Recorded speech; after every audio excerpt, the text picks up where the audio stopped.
Se você tem dificuldade de entender a história da Bíblia, esse vídeo é pra você. E aí, se você tá me escutando agora, quer dizer que você vive na Terra. E tem várias coisas legais por aqui, né? Mas por que isso tudo existe? A Bíblia explica o porquê. No começo de tudo, antes de existir qualquer coisa, antes de existir qualquer lugar, antes de existir qualquer tempo, Deus existiu. Deus sempre existiu, sempre existe e sempre vai existir. E Deus não precisa criar nada pra ser mais poderoso ou mais glorioso. Mas mesmo assim, ele decide criar a Terra.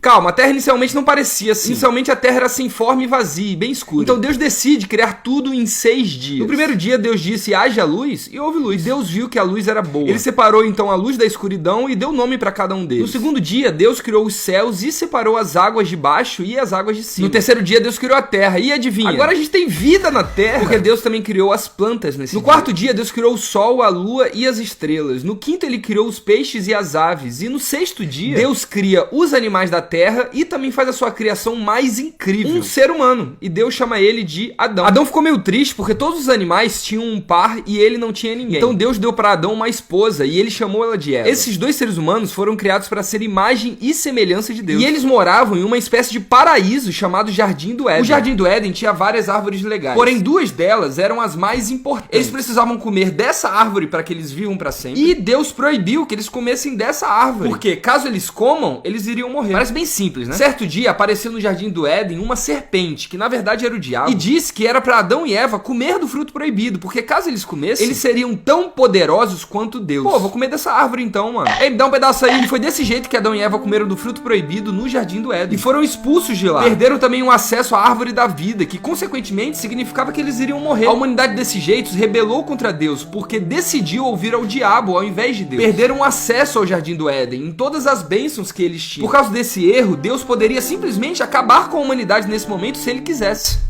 Mas ele não quis. Pelo contrário, Deus prometeu que um dia o diabo seria destruído por um descendente de Adão e Eva. Quem que é esse descendente? Talvez seja um dos filhos de Adão e Eva. Eles tiveram 2 filhos, chamados Caim e Abel. Caim ficou com raiva de Abel, porque Abel foi aceito por Deus e ele não. Deus, vendo isso, disse pra Caim resistir ao pecado, senão ele iria fazer besteira. E adivinha? Ele fez besteira. Caim matou Abel. E por que ele fez isso? Infelizmente, o pecado de Adão e Eva não só afetava eles, como também afetava toda a sua descendência, fazendo com que toda a humanidade nasça em pecado, porque nasceu de Adão e Eva. A humanidade então começou a se multiplicar e o pecado começou a se multiplicar também. Chega! Para que a humanidade não se destrua completamente, Deus decide então escolher a pessoa que era menos pecadora, um cara chamado Noé. Ele era um pecador, mas ele também tinha fé em Deus. Deus mandou Noé construir uma arca para ele e sua família, porque ele iria mandar um dilúvio para destruir toda a humanidade. Quando o dilúvio passou, Deus criou um arco-íris para prometer que ele nunca mais faria isso de novo. A humanidade então volta a se multiplicar, mas agora elas não eram tão pecadoras iguais às que foram destruídas no dilúvio. Porém, elas ainda assim eram pecadoras. Tanto é que várias delas se rebelaram contra Deus e construíram uma torre para tentar chegar no céu. Deus então impede essa rebelião, confundindo as pessoas com diferentes línguas. Do nada as pessoas começaram a falar The books on the table, ou tu parler français, ligado? Por causa disso, o mundo agora tem diferentes nações com diferentes línguas. E cada nação começou a inventar para si um próprio Deus para adorar. Só que nenhum desses deuses é o Deus verdadeiro. Então Deus decide chamar um cara chamado Abraão para ser o pai do povo escolhido e da nação escolhida de Deus. E Deus coloca na aliança dele que o descendente que irá redimir o mundo inteiro iria vir a esse mundo através dessa nação. Deus promete para Abraão também que ele terá tantos descendentes quanto as estrelas do céu. Quando Deus disse isso para Abraão, Abraão disse: mano, como isso é possível? Minha esposa é uma velha. Apesar disso, Abraão teve fé em Deus. Isso então significa que Abraão é o escolhido por Deus que irá vencer Satanás? Infelizmente não, porque Abraão pecou diversas vezes na sua vida. Abraão então teve vários filhos. Esse filho aqui lutou com Deus no deserto. E por causa disso, Deus mudou o nome dele para Israel, que significa literalmente aquele que lutou com Deus. Os filhos desse cara se tornaram então as 12 tribos de Israel. E mano, se você acha que sua família é disfuncional e maluca, é porque você não conhece a família de Israel. Essa família é tão doida que os filhos de Israel mandaram o próprio irmão José para ser escravo no Egito. Só que Deus estava com José e fez José, de escravo do Egito, se transformar em governador do Egito. José era um ótimo governador e o Egito amava ele. Por causa disso, José conseguiu trazer toda a sua família para morar com ele. E Deus foi glorificado com isso e ficou tudo bem. O tempo se passou e José do Egito morreu de velhice. E os seus descendentes começaram a se multiplicar. O faraó do Egito não gostou nada disso. Por causa disso, decidiu escravizar o povo de Israel. E eles ficaram muito tristes e pediram que Deus os salvasse. E Deus decide fazer isso. Como? Levantando um líder em Israel Israel chamado Moisés. Certo dia, Deus apareceu para Moisés e mandou ele libertar o povo de Israel da escravidão do Egito. Moisés então chegou pro faraó e disse: liberta aí o povo de Israel. Não. Deus então dá para Moisés a habilidade de mandar pragas pro Egito. Moisés então voltou pro faraó e disse: liberta aí o povo de Israel, senão o rio vai virar sangue. Não. Senão vai ter uma infestação de rã. Não. Mosquitos. Não. Moscas. Não. Doenças nos animais. Não. Doenças. Não. Vai chover granizo. Não. Gafanhoto. Não. Vai ficar tudo escuro por 3 dias. Não. Liberta meu povo, senão os filhos mais velhos de todos os egípcios vão morrer. Não. Então o filho mais velho dos egípcios morreram. E o faraó então decidiu libertar os israelitas. Então os israelitas fugiram do Egito, mas quando eles estavam fugindo, o faraó mudou de ideia e decidiu perseguir eles para trazê-los de volta. Os israelitas então chegaram no Mar Vermelho e os egípcios falaram: ah, vocês estão sem saída! Certeza? Deus usou Moisés para abrir o Mar Vermelho para o povo de Israel passar. Quando os egípcios passaram, o mar se fechou e todos morreram. O povo de Israel então começou a viajar rumo à terra prometida, que era uma terra que Deus prometeu que daria aos descendentes de Abraão. Eles pararam para descansar numa montanha chamada Monte Sinai. E Deus decidiu dar para Israel uma lei para que eles seguissem. Moisés foi subir então para falar com Deus, mas antes disso, Moisés falou: pelo amor de Deus, vocês não vão adorar um falso Deus enquanto eu estiver lá em cima, né? Não, vamos não, mano.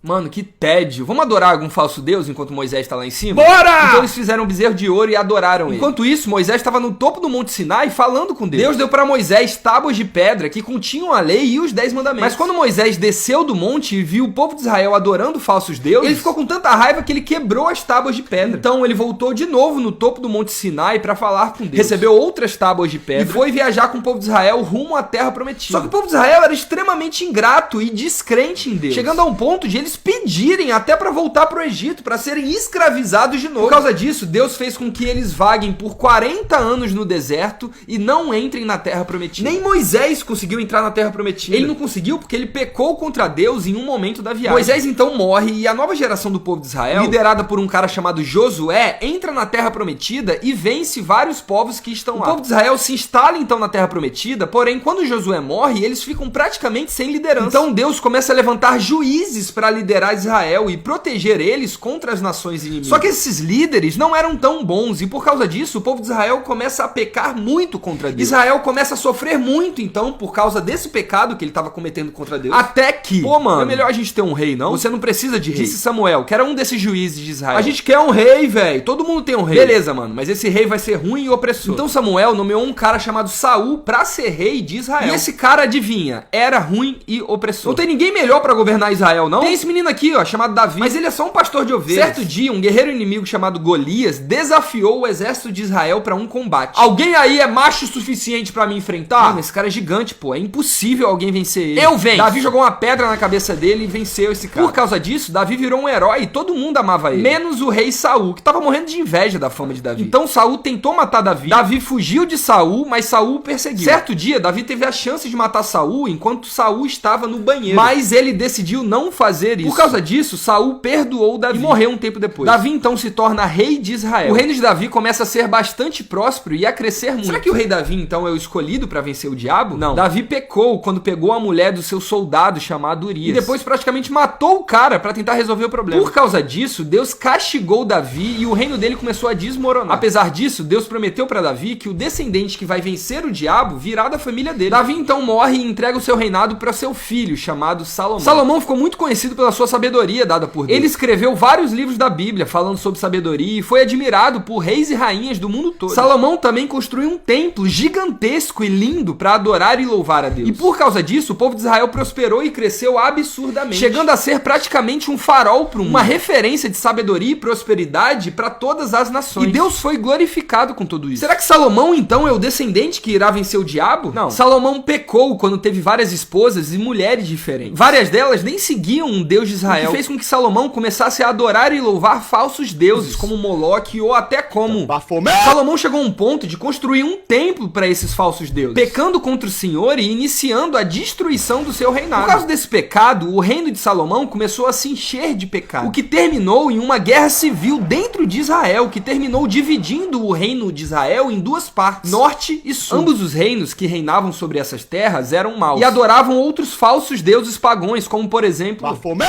Mas nem tudo estava perdido em Israel, porque Deus levantava naquela época grandes profetas, como Elias e Isaías, por exemplo, para avisar ao povo que eles deveriam se arrepender e voltar a Deus. E mesmo quando o povo de Israel estava usando o templo de Deus para adorar outros deuses, Deus não abandonou o seu povo, apesar de não concordar com o seu pecado. Só que o povo de Israel não escutou a Deus, e por causa do seu pecado,